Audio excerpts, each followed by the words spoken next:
You and I go into a donut shop. What do you get? Man, I'm I'm not a big donut guy, but if I do, it's like chocolate ice, man. Just classic. Willie Nelson is hanging out with us, and he goes in the donut shop too. What does he get? The one with the special ingredients, I assume. Welcome to CelinaRadio.com. Recorded right here in Celina, Texas. A quiet little dusty, sleepy town that has absolutely nothing going on. In case you didn't recognize that voice, that's Chase Colston.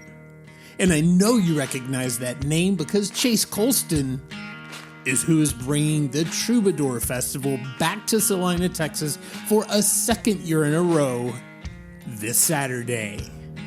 He was nice enough to sit down with us today, spend a little time, tell us all about the Troubadour Festival, tell us all about himself, and have a few laughs along the way. Needless to say, this wasn't your typical episode. That's right, guys, it's Chase Colston, and Chase Colston has a real passion for two things: barbecue and country music. And when you put the two of those things together, you end up with the Troubadour Festival going on this Saturday. There's still some tickets available, but listen to this interview.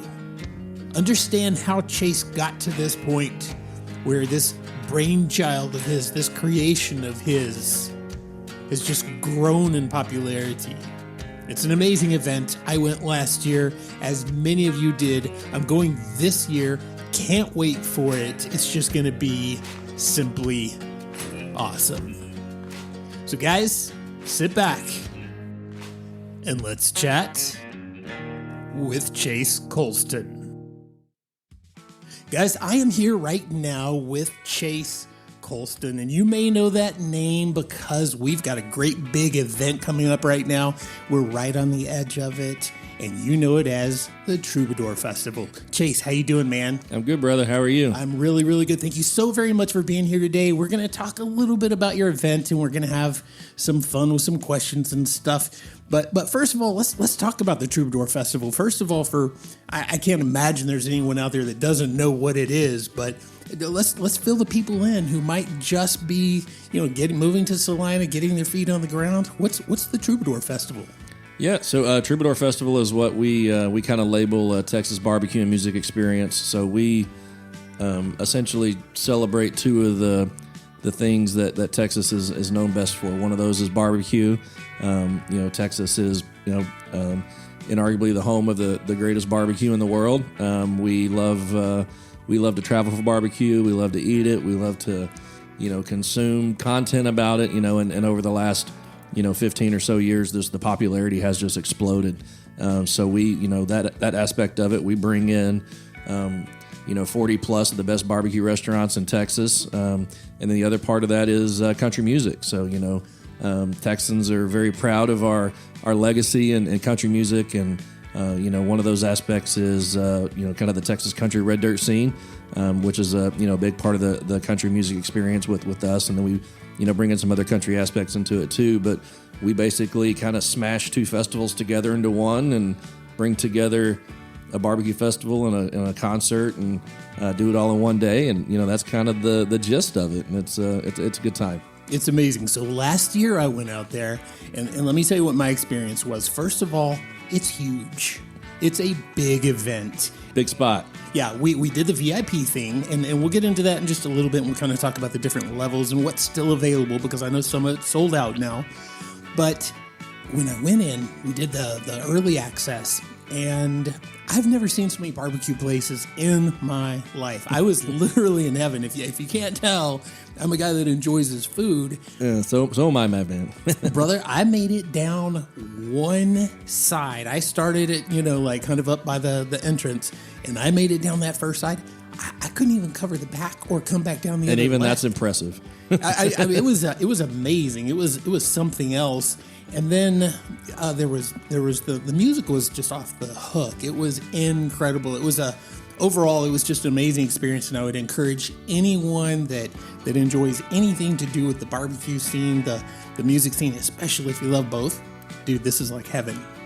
It is, and that's kind of the environment that we want to create. And, we had an absolutely, amazing first year in Celina last year. It exceeded every expectation we had, and the support from the very beginning, from, the top level of the city down to every single attendee who came, was just incredible and humbling. And we were grateful, and, we are, we're incredibly stoked to be back in Celina this weekend. Well, I'll tell you, I speak for a lot of people. We're very glad to have you back here, and I hope this is something that continues for a long, long time. So let's cover some of the basics. When exactly is the Troubadour Festival this year? Yeah, it's this Saturday, October 15th. We're back at Old Celina Park. I think on the grand scheme of things, it's going to be very similar to last year. There are some changes. Our footprint is a little bit bigger, so we're trying to make it a little bit more comfortable.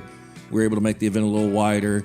If you had VIP tickets last year, the VIP section is bigger, so we were able to kind of move some things around, make that more comfortable. We've got more bathrooms in there. We got more bathrooms in the event period. Just to try to make the experience even better than it was. When you start events and you do your first one, as great as it went last year, which it went wonderfully, there's always something to improve upon. So, that was our goal, to come in and say, okay, let's improve these aspects of the event. And, we hope in those areas that we do. Very, very impressive. And I love the fact that your inaugural event for this was right here in Celina, Texas, but you've got experience doing similar events or large events like this in the past. Tell me a little bit about what you've done in the past that's kind of similar to this. Like, how did this relate to what you've done before? Yeah, so I worked in media for a very, very long time. I started in newspapers when I was 14 years old, and then I was a sports writer for about 10 years. And then after that, kind of went on the digital and then the radio side for a company that is a national company, but had a market in Tyler, Texas, where I live and where I'm from. And I was hired to do digital marketing for them. And then along the way, events were a really big part of the company's plan at the time. And I was a huge fan of barbecue. My boss who hired me was a massive fan of barbecue as well. And I was a regular attendee to the Texas Monthly Barbecue Festival in Austin, which was, really the OG barbecue event in the state. And, they brought in all these restaurants and you got to sample each of them. And it's just like, you had the best in one place, which I just thought was fascinating. And I came up with an idea, said, okay, look, we work for radio stations, and one of our stations was a country station with a really popular Texas country show that's now syndicated all over the country. And I said, let's take this barbecue concept and add a concert to it, and just kind of put it together, and let's do it in Tyler. And I was told no. That seems to be common. Yeah. Anytime any great thing is right on the edge of being launched, there's a lot of no's. Oh, right yeah. there. Yeah. And, my immediate boss was on board, of course. And, we took it to higher ups, and, it was no, and then it was no again. And, about a year later, we kind of went back with kind of a better plan and said, hey, let's take a shot on this. And they finally, kind of gave it and said, all right, here, you can do it. And we did our first, it was called Red Dirt Barbecue Music Festival, which still exists today. We did our first one in May of 2014, and I did it for 6 years on the square in downtown Tyler. 2019 was my last one. As everybody knows, in 2020, a little pandemic came along, so it essentially just wiped out that event for that year. But along with that, I was furloughed by my company since I was on the event side, and there were no events. And then about a year later, I was let go completely, just laid off. And along with that, I spent about a year and a half out of work, or at least on the couch like hundreds of thousands of other people in my industry. And long story short, my best friend of more than 30 years, who born and raised in a small East Texas town called Bullard, where we're from, lives in McKinney now. And we started having conversations over several months of me being unemployed and kind of seeing the writing on the wall of what was to come in my career and things like that. And ultimately, I think one night after a lot of adult beverages, perhaps, but we kind of he said, let's just do it. Let's give it a shot. And then the question came, so where do we do this? And I had when I got let go, I had a non-compete in Tyler in East Texas for a year, so doing it there was not an option, and and I did Red Dirt on the Square, that still happens now, and in downtown Tyler, and so we were kind of looking at like where are some really cool downtowns up in DFW, and we looked at McKinney, we looked at a couple other places, and my business partner has done a lot of work in Celina and some people up here, and he said, hey, let's check out Celina, and I had never been here. When I was a sports writer for a long time, I covered high school football in Texas, and I always knew who Celina was. Of course. Yeah, I knew who G.A. Moore was. I knew about 8 state championships and had covered Celina in some playoff games with some East Texas teams and things like that, but had never been to Celina itself. And we came to downtown and checked it out and, fell in love with it. And then we met with some people in the city, and, one thing led to another, and we looked at another property here, and, then they showed us the park, and then that's where we are now. And so, exactly, here you are now. So the pandemic, as bad as it's been and as much as it has affected everybody, it really kind of allowed you to go to a whole new level. And thank God for that, because look at what we've got now, Troubadour Festival right here in Celina, Texas. And you grew up in a small town. You're an East Texas Very boy. small, yeah. Talk to me about Celina. You just love, is Celina awesome? Do you just love Celina? Yeah, absolutely. And when you come into something like this, and you spend, you spend 18 months on unemployment. I've worked full time since I was 15 years old, and worked for free in high school for a local newspaper, and I never knew what it was to not work. And when you're starting over, and then suddenly you're going into business for yourself, you're taking a giant leap of faith, and you're going into business with somebody you've known since you were 5 years old. It's stressful. It's a lot of pressure, and and as we were kind of looking at places, and we came to Celina and started having conversations with folks in the city, and the first person we met was Alexis Jackson with the EDC, and she was on board from the very beginning, just really, really outgoing, really helpful, really accommodating, and we got to understand what the city's vision was as it continues to grow in a massive, massive way. And it is. Yeah. It's unbelievable. And I think that if this thing continues, which I believe that your event is going to be wildly... We certainly hope so. And I hope it stays right here in Celina, Texas. I hope you never outgrow Celina, and I hope Celina never outgrows you. But with the number of people coming here, your base is just going to increase every year. Yeah, and and that's that's what our goal is. When I started Red Dirt in Tyler, Tyler's a big town. We're about 100,000 people now, and it wasn't as much then. But Tyler's kind of on its own little island out there in East Texas, and when big events never really happened. And if something people want to go to a concert or do something big, it was 95% of the time you're going to Dallas, you're going to DFW, and there's Shreveport, about equal distance away. But any big concerts, any big events, you were going to Dallas.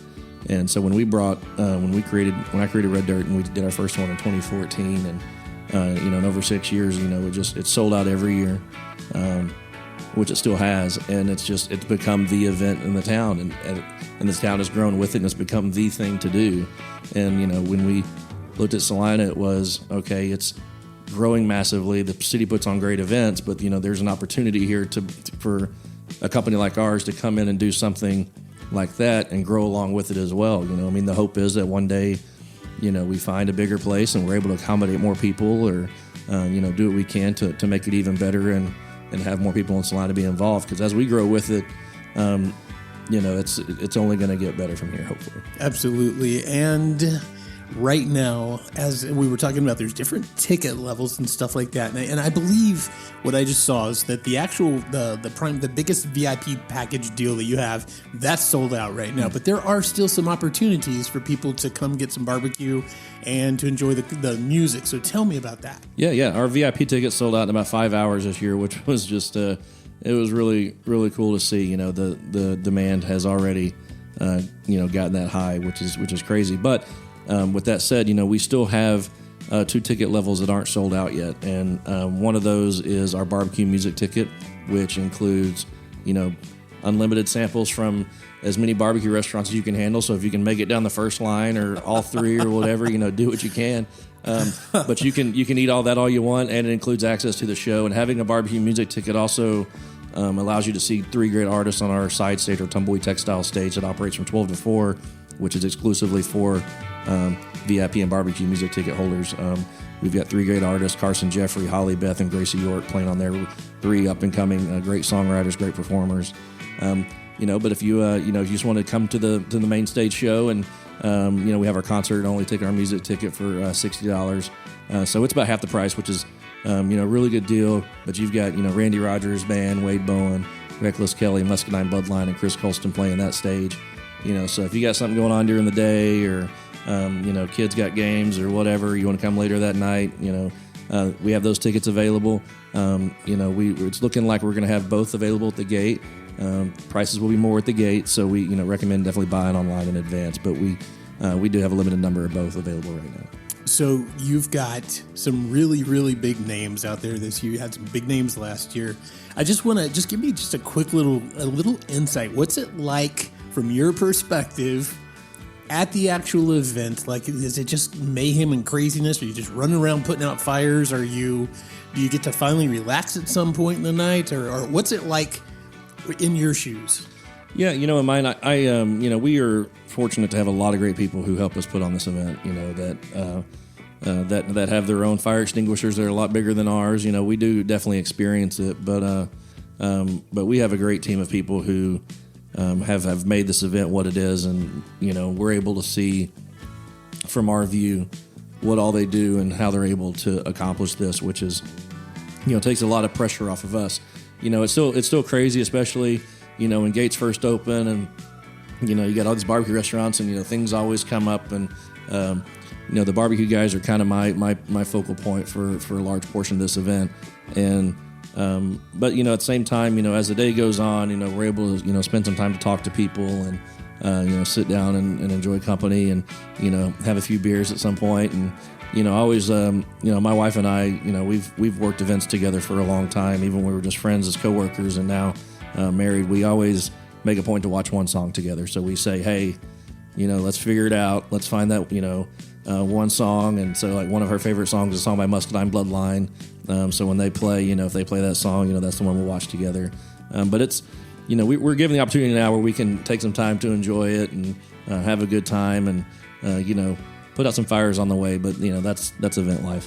So if somebody did want to go grab one of those tickets and come experience this thing, what's the website? Where do they go to buy these tickets? Yeah, it's real tough for Troubadour Festival. It's troubadourfestival.com. So, we have some, Troubadour can be a little tricky to spell sometimes, but, Google will figure it out for you. So Exactly.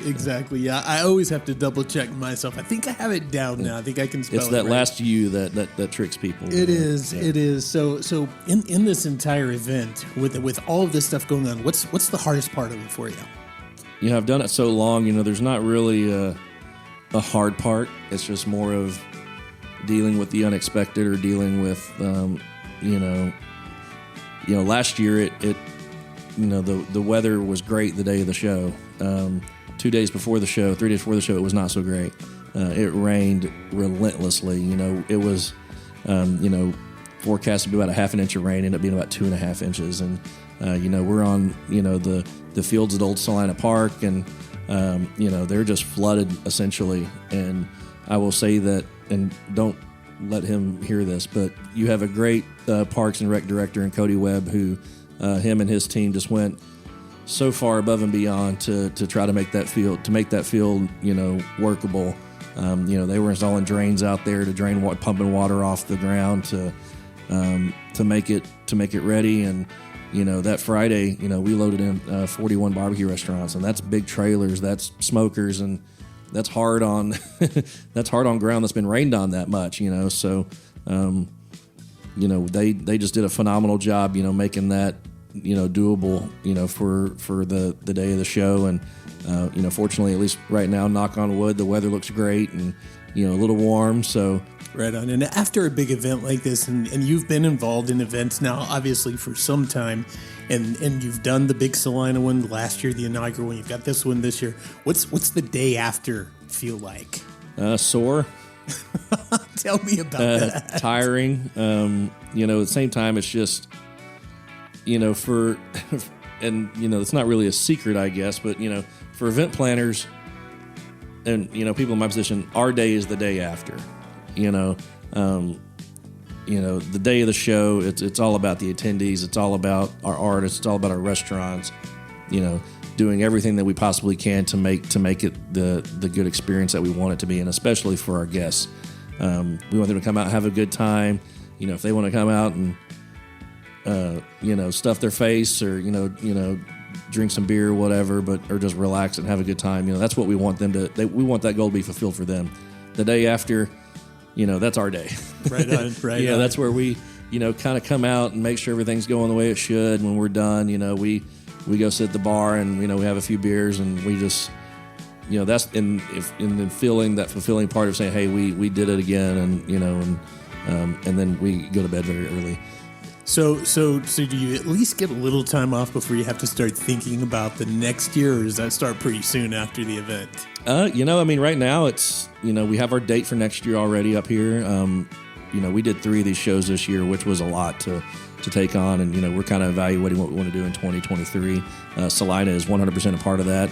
The date's already, like I said, it's already locked in, but things happen so far in advance now, especially with the artists, that we're already having conversations about headliner for next year, just to start that process. So it's we do try to say, hey, let's take a week or 2 off, and then be like, okay, let's get back on the horse and start doing this again. Right, and that brings up a good question. So how do you select these artists, and how does that all come together? What's that process like? Yeah, that's actually probably it can be stressful, of course, like anything can, but it's probably the easiest part. Because we just work with a lot of great booking agents and companies that represent these artists, and a lot of them I've worked with for almost a decade now, and call and say, hey, this is our date, this is what we can afford or not afford, and who do you have available, and here's our wish list, and what can you accommodate. And when I did the very first barbecue festival in Tyler, in 2014, so we booked our headliner in 2013, so almost 10 years ago, and that was Randy Rogers' band. Randy wasn't available last year, but getting Pat Green and Josh Abbott to co-headline was really awesome. But we had one goal for 2022, and that was to get Randy Rogers. Randy's one of my absolute favorite Texas country artists of all time, absolute legend in the scene, and he played Red Dirt. He played my first one and my last one, which was really special to me. And then, once you get your headliner done, you kind of fall into place after that. Say, okay, who's good fit that fits our budget, fits our our goal to put on a great show, and who makes a great lineup. Randy Rogers and Wade Bowens. That's friggin' spaghetti and meatballs, man. It's amazing. Yeah. Randy and Wade played together the last Red Dirt I did, and it was phenomenal. They just bring a good vibe. They have a lot of fun, and that's and that fell into place, and we were stoked to get that. And Reckless Kelly, which I'm sort of ashamed to say it, but I've actually never seen him. As long as I've been doing this, it just never fell into place, or at least best I can remember. I've drank a lot since then, but they're just they're Red Dirt legends. They'll play a lot of songs that people will be like, oh crap, I forgot that's who sang that song. Right. And Muscadine Bloodline's one of the hottest names on country music right now. The fact that they're playing second on this lineup is almost, it's crazy. It's like, but being able to fit them right there was really cool that they took that spot. And then opening the show is a Colston. He's a family member of mine, so Chris is my cousin, and this was a great opportunity for him. He opened our show in Tyler last month, and being able to part of this, Randy Rogers managed him for a while, so having him on this was really important to me, and I know he's really excited about it. But yeah, the whole process is fairly simple. I've done it so many times. There's negotiations and things like that, but nothing that's too nuts. But it's actually kind of fun to say, hey, here's what we can put together. And when this lineup kind of fell into place, we were like, this turned out pretty good. One thing that we look at is the demographics of an area, and one thing that we noticed last year with Celina is you have a lot of, your median age, I think up here is around 37, 38 years old. And so it's like, let's, you talk about people that are, mid 30s to mid 40s, most everybody has a family, they have, they live up here, they have, good jobs, but they have, spouse and children and things like that. But what almost every one of those people has in common is that they went to college. And when they went to college, they saw concerts from Pat Green and Randy Rogers and Reckless Kelly and Josh Abbott and Cody Canada last year, Stoney LaRue. So it's like let's kind of take these folks back to college a little bit and let them experience it. And we had a lot of people that came out last year, and it is 100% a family friendly event. But we had a lot of people last year who brought their kids, and we looked on social media after, and they said, this was great, loved it. Next year it's just us. We're leaving. We're hiring a babysitter. Let's go. Let's go live it up a little bit better, and maybe take an Uber home this time. Right on. I can tell just from sitting here across from you and listening to you. First of all, man, you're really good at this. So congratulations on falling out on the pandemic and picking up like this. That's amazing. What a huge success story for you. And here's what's cool. It's still building. It's amazing. It took some very, very important and special people in my life to help me there. So my now wife, we were dating at the time, and she got laid off a month before I got furloughed from the same company. So that was, extremely difficult. And she was living in Florida at the time. She's a New York native, but she was living in Florida working there. So that turned into, crap, what are we going to do? Right. And then a month later, it was, I was furloughed for at least, at the time, I was, at least 3 or 4 months was the timeline. It ended up being a year. But along that way, moved her almost 1,000 miles to Tyler from Florida. She had to leave the beach. She still, kind of resents that to this day. But, she was able to get to Tyler and find a great job. And, along the way, when my business partner, best friend, told me that we would, do this. And, if I didn't have these people in my life, I wouldn't be here. I wouldn't be sitting here talking to you about this event. It's just 100% the truth. So, I call her my sugar mama to this day, and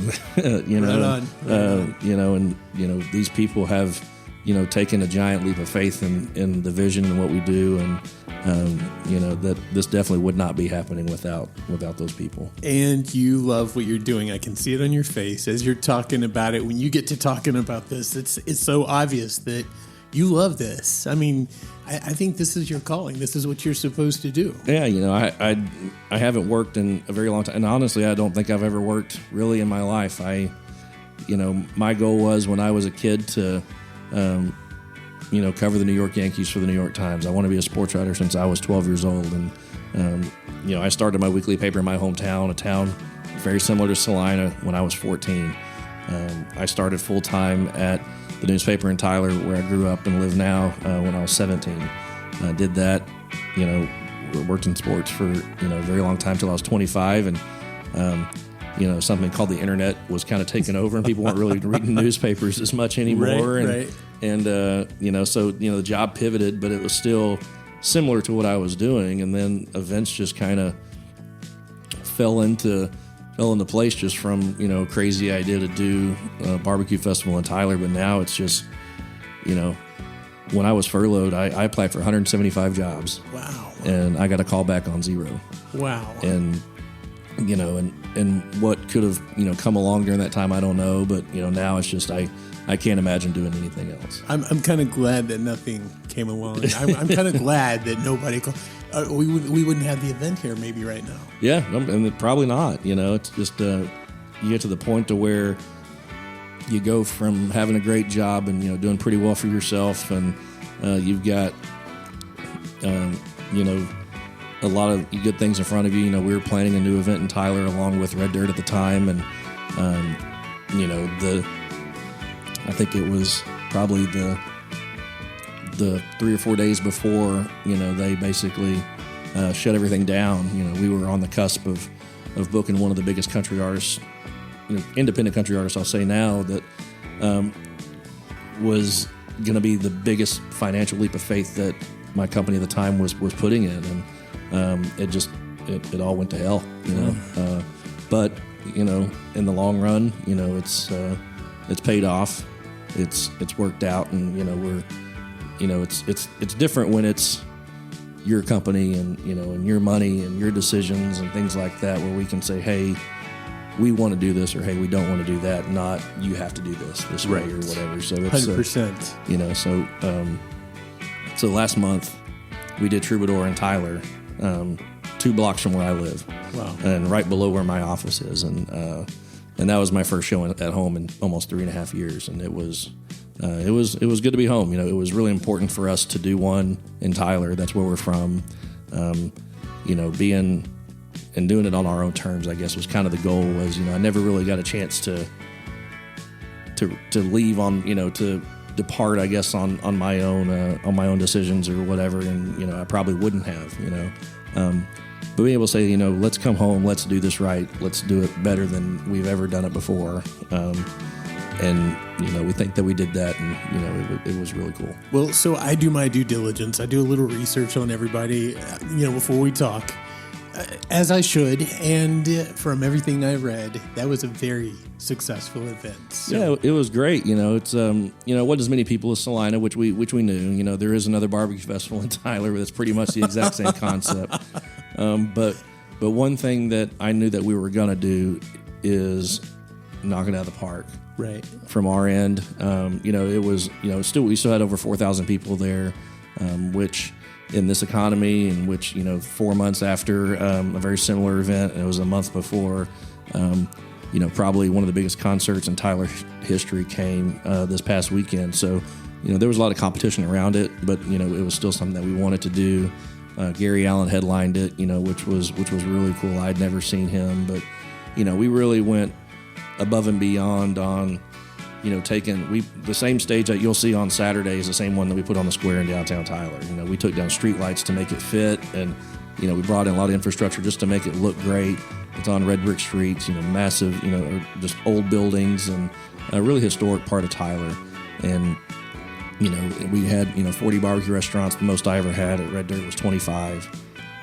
And so we just really wanted to do it better than, not that, you know, any of them aren't great, and, you know, all 6 of the ones I did I'm very proud of, but, you know, being able to take it even a step further and say, hey, let's take this Troubadour model there and show them what we're about was really, really fulfilling. Absolutely. And I'll tell you this, one of the things that we do on Celina Radios, we don't just do, you know, boring stuff. We actually like to have a little fun, and I think you can have some fun with some of the questions that I've got right here. You have no idea what they are, so this is all going to be off the cuff. So you don't strike me as the kind of person that's going to get too rattled by anything. Yeah. So. Well, hopefully I don't offend anybody in the process. So I'm a little blunt. So we're Celina, Texas, brother. We're good. We're gonna be good. We're pretty thick skinned up here. So we'll run through some of these, and they're pretty quick. So let's have a little fun with this.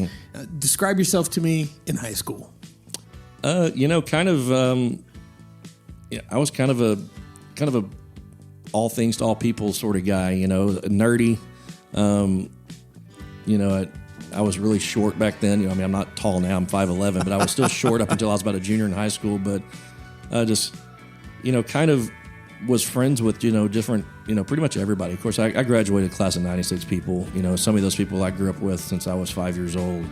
So you didn't fit into like one of those little cliques, like, oh, you know, you were the country guys, or oh, you were the rock and roll guys, or you were a car guy, or did you fit in any of those cliques real well? Or not really, just kind of, you know, I kind of friends with everybody, whether it was, you know, kind of the nerdy people, because I was, you know, I guess a pretty smart guy, I guess, but we kind of fit in with them, but. You know, I wasn't an athlete by any means, and, you know, by the time I was a sophomore, I was working at the newspaper and then covering my high school's football games and things like that. So. Right on. Tell me, what do you do for fun? If it's just a normal, you're not stressing out, you're not doing a big event, you're not doing that. What does Chase Colston do for fun? Live music, man. I love concerts. My wife loves live music too, and, you know, whether it's, you know, a local band at a local bar or restaurant or whatever, or, you know, a really big show. You know, I hadn't been able to go to as many as I used to, but, you know, trying to get really back into it. But just I love concerts, but my favorite thing is just being around people. I love being around my friends, and whether it's on a back porch drinking Lone Star and playing darts or whatever. But as long as I'm with people that I love, then I'm happy. Life is good. So give me an idea of a favorite band or performer of yours, and it may. I've done my research. It may be surprising to some people, but give me someone.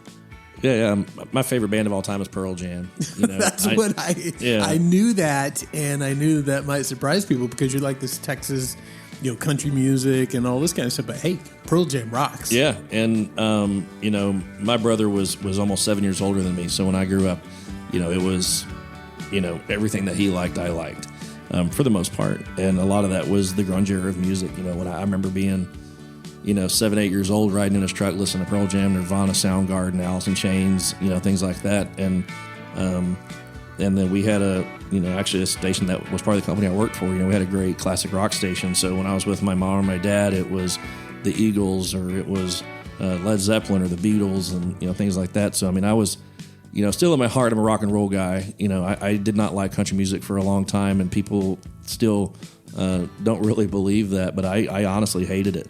And it was more of just the kind of the rebellious side of me, which I do have. But as I got older, and my brother went to college, and when he went to college, he went to North Texas for several years and got introduced to the likes of Randy Rogers Band and Pat Green and Wade Bowen and Stoney LaRue and Max Stallings and Charlie Robinson and things like that. And he'd come home and say, "Hey, I want you to listen to these guys." And no, I don't like it. I'm 16 years old, and I was like, I don't want you to tell me what to listen to.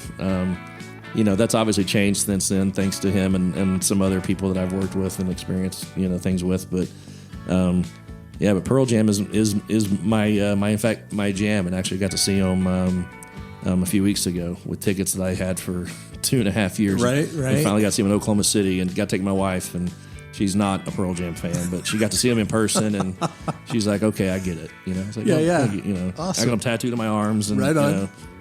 That's my stuff. I have some like really kind of different questions. Okay. I actually have some that are kind of rapid fired. That's not these, but these are fun. You and I go into a donut shop. What do you get? Man, I'm like I'm not a big donut guy, but if I do, it's like chocolate ice, man. Just classic. Willie Nelson is hanging out with us, and he goes in the donut shop too. What does he get?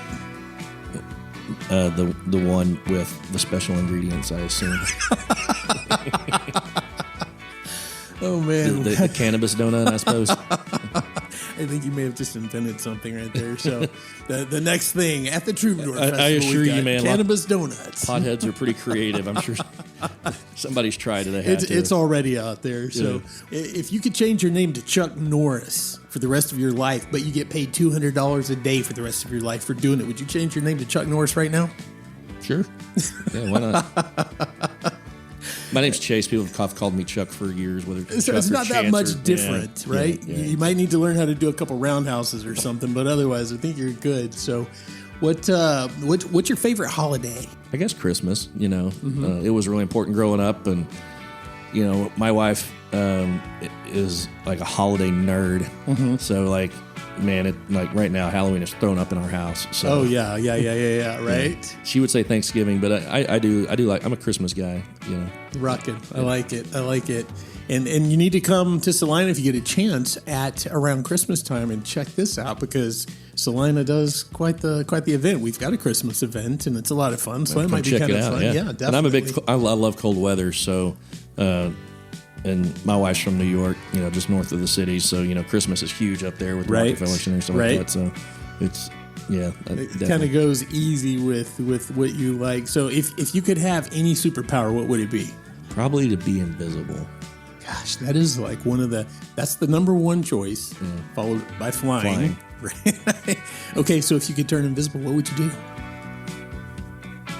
I guess just be invisible. Just be that fly on the wall that everybody talks about wanting to be. It's like, exactly. if I could be a fly on the wall in that meeting or that situation, Right. right? Yeah, You could definitely eavesdrop and spy on people, right? I mean, that's that could be a dangerous superpower. So, what if you could meet anyone from history?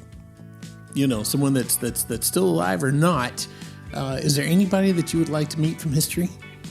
Oh man, I was a history minor, but there's so many. Can I have like dead and alive? 100%. Alive is 100% Eddie Vedder. Okay. Pearl Jam's lead singer. Right on. Dead is Mickey Mantle. Wow. Wow. I'm in DFW, so I probably shouldn't say that I'm a Yankees fan, but I've been a New York Yankees fan since I was 5 years old. And that's awesome. When I was little, I was a huge baseball fan, huge baseball household, and he was my dad's favorite player growing up, and that's kind of why I became a Yankees fan, even though he's not a Yankees fan anymore. But especially Mickey Mantle, like after sobriety, just so I'd keep liking him, probably. Right. So what do you think Mickey Mantle would think about the Troubadour Festival?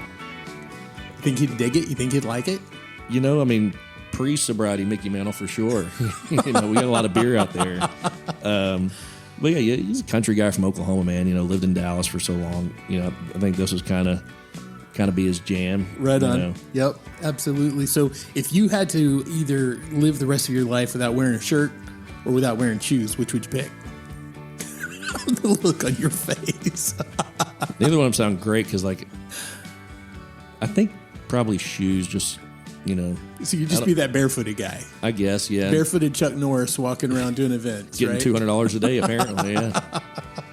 I like it. It's 2 a.m. We just finished hanging out all night. We go to IHOP. What do you order? 2 eggs over medium, bacon, hash browns, coffee. Rockin'. I like it. Maybe pull out a flask. Do you own a... And you cannot bring a flask on Saturday, so please don't. Right. Don't. He is not giving you a little wink there. You literally can't do that. But there will be plenty of things available out Absolutely. there. So no need to bring anything. So do you own a pair of Crocs? No. Okay.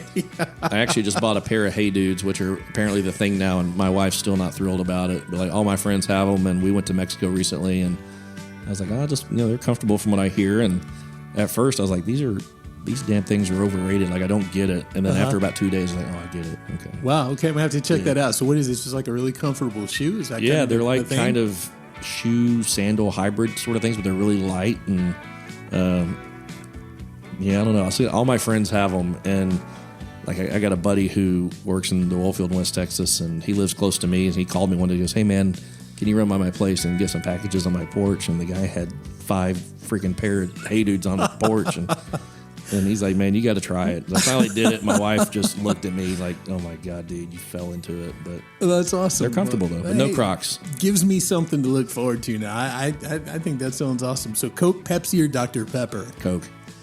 Good. What's your favorite number? 7. Wow, no hesitation on that. Mickey Mantle. Right, there you go. Makes sense. Favorite movie? Almost Famous. Almost Famous. Have you ever skydived?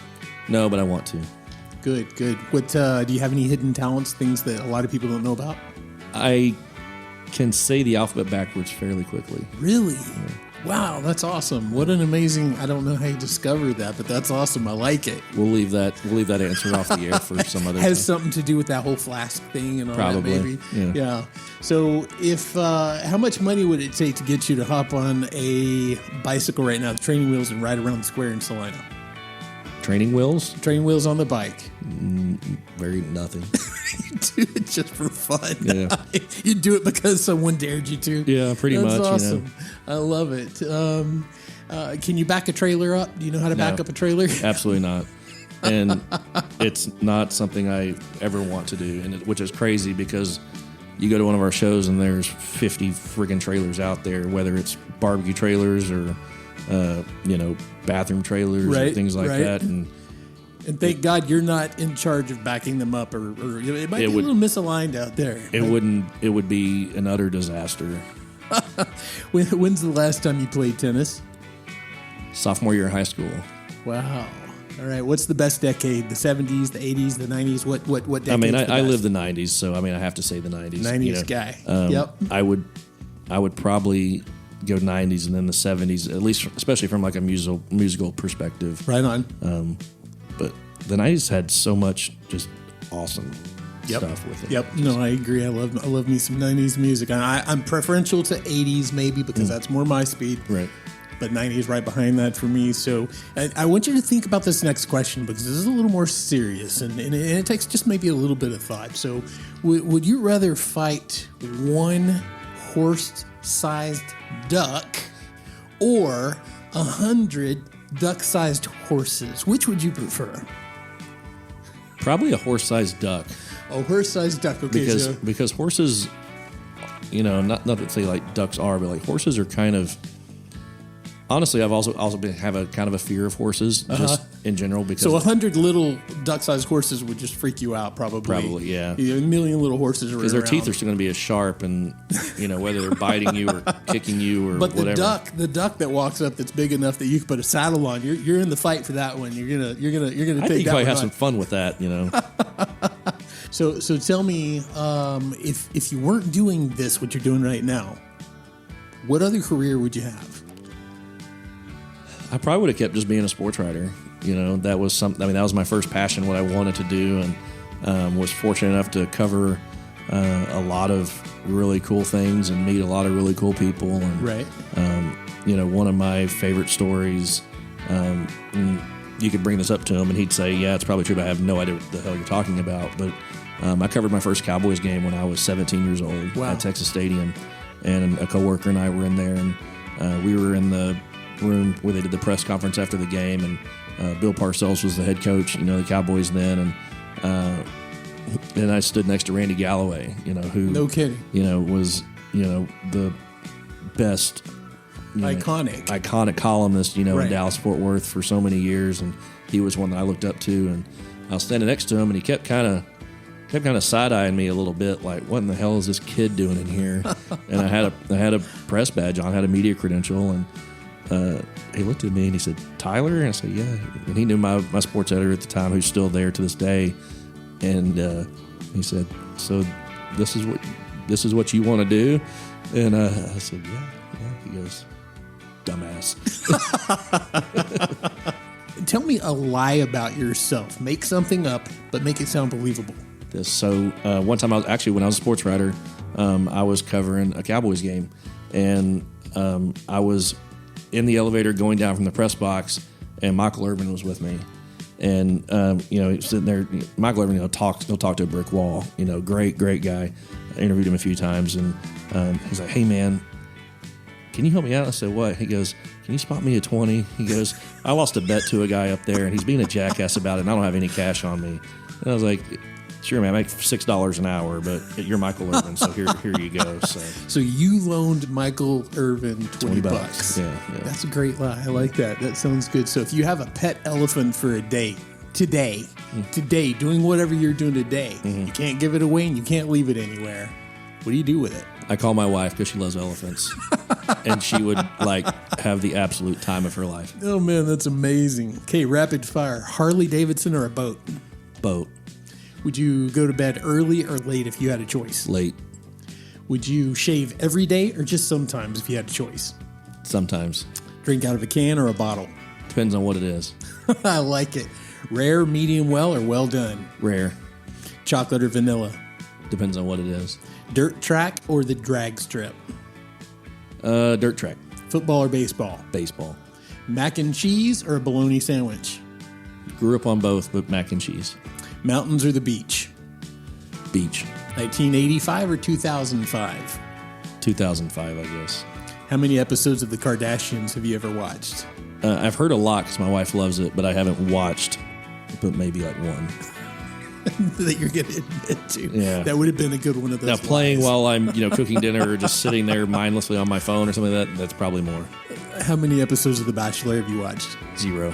Very, very good. We can continue the interview. Tats or no tats? I have 2. Boots or tennis shoes? Depends on the occasion. I have both. Sweet or unsweet tea? Half and half. Ford or Chevy? I've had both, but I got to say Chevy. Captain Kirk or Luke Skywalker? Skywalker. Chihuahua or Pitbull? Pitbull. Pineapple okay on a pizza or not okay on a pizza? 100% okay with it. I love it. I absolutely love it. Wow. That's good. That's good. I like that. That may be one of the few times I've had someone actually say yes. Well, that's good. And I'm just a side note on that. My wife is from, about 45 minutes north of New York City. Her dad, born and raised in Brooklyn. Her oldest brother is a cop in the Bronx, NYPD. And, you're talking about a demographic of people who are as passionate or more passionate about pizza as we are about barbecue in Texas. And if I were to put pineapple on a pizza up there, my father-in-law would probably disown me. So I don't. And I will say that New York pizza is the best pizza. I will agree with him on that.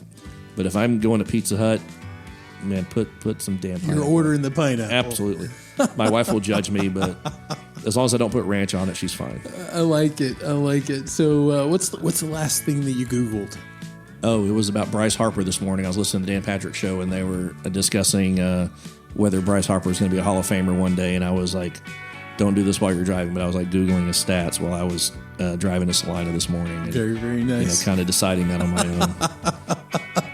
Pancakes or waffles? Waffles. Skipper, Gilligan, Professor, or Mr. Howell? Who are you on Gilligan's Island? Probably the Professor. Mustard or mayonnaise? Mustard. Do you own an Xbox? PS4. What games do you play? None. Don't have time for it, or just during not? The pandemic, man, I played a lot, So well, give me an idea. What kind of games do you like on the PS4? Yeah, I play like MLB The Show, but also like Assassin's Creed, stuff like that. Right stuff on. that you can play for 9 hours and realize, oh damn, it's 4 o'clock in the morning. And that's exactly how it happens. I try to explain that to my wife all the time. I'm 54 years old and I'm still gaming. I started back, with the Atari back when I was, like 10 or 9 years old, and I've never quit. Yeah. So I'm not an old dude that's trying to be young. I just never stopped. Yeah. So iPhone or Android? iPhone. Describe yourself in one word. Ambitious. I like it. That's because the other word is kind of more PG-13. So I gotcha. Yeah. I gotcha. That makes sense. Thank you for that. Thor, Captain America, or Iron Man? Iron Man, because I love Robert Downey Jr. Nice. Me too. He's just the wittiest dude. Like, I appreciate that. Like, he's just so charming. So, right on. He's nerdy and a badass at the same time. Yeah, he's kind of a rule breaker, and I like to think of myself as kind of quick-witted and things like that. So like when I watch it, I'm just like I need to think of that line. Like that's good stuff. Right on. So right now, tell me, are you excited about this upcoming show? Or are you starting to feel it right now? No, I mean we're stoked. Like this is our third one this year, and we did our first one in Georgetown back in June, and we did Tyler 5 weeks ago. So doing 2 shows in 5 weeks, not the smartest thing we ever did, at least from a lot of different perspectives. But we did Tyler, which was very important to us, and we.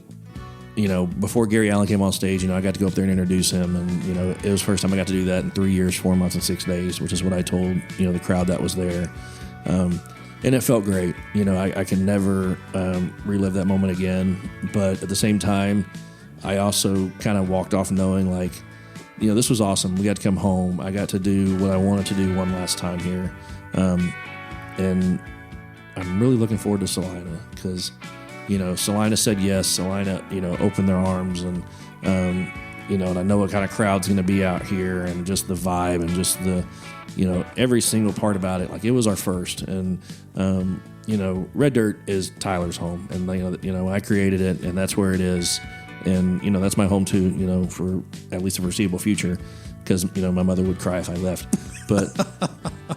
But Celina is Troubadour Festival's home, right and we're going to get done with Saturday and have a kick-ass time, and Randy Rogers, and then we're going to blow the lids off. We've got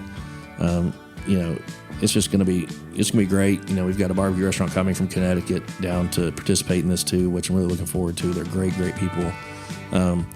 We'll go into next week's kind of evaluating what we want to do in 2023. This is and for to be quite frank, this has been a tough year for events. You came back from the pandemic and everybody went to everything they could imagine, and they still are, but there's so many. It's like events are back, so let's do more and more and more and more and more.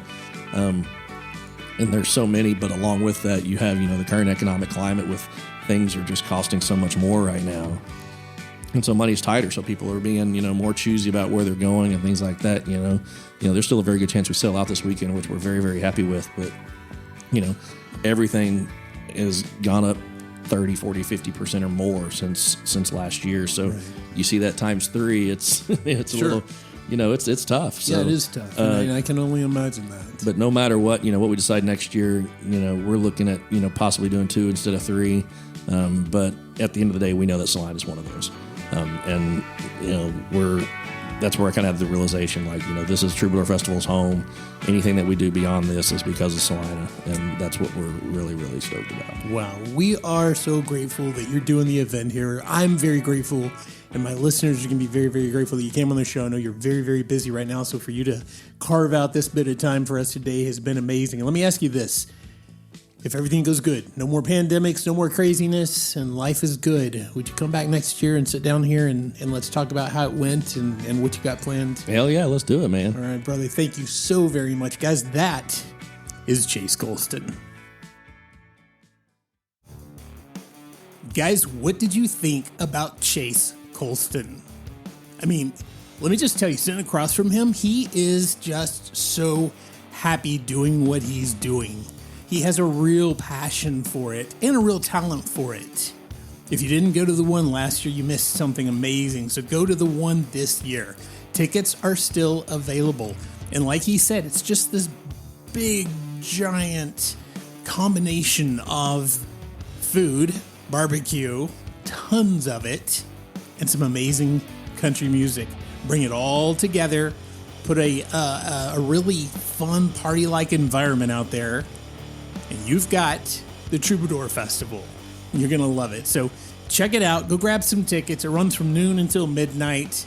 The different times that you can get there depends on which level of tickets you buy. I recommend doing the food and the concert. It's just incredible. So yes, come hungry. Come ready for some great country music. And come for a good time. Chase, thank you so very much for coming on the show, and thank you guys for tuning in. You make CelinaRadio.com possible, and we are blessed because of you. We've got some fantastic guests coming up. We've got the holidays right around the corner, and we're just going to have a good time. We've got some great stuff coming up. So guys, thank you so much.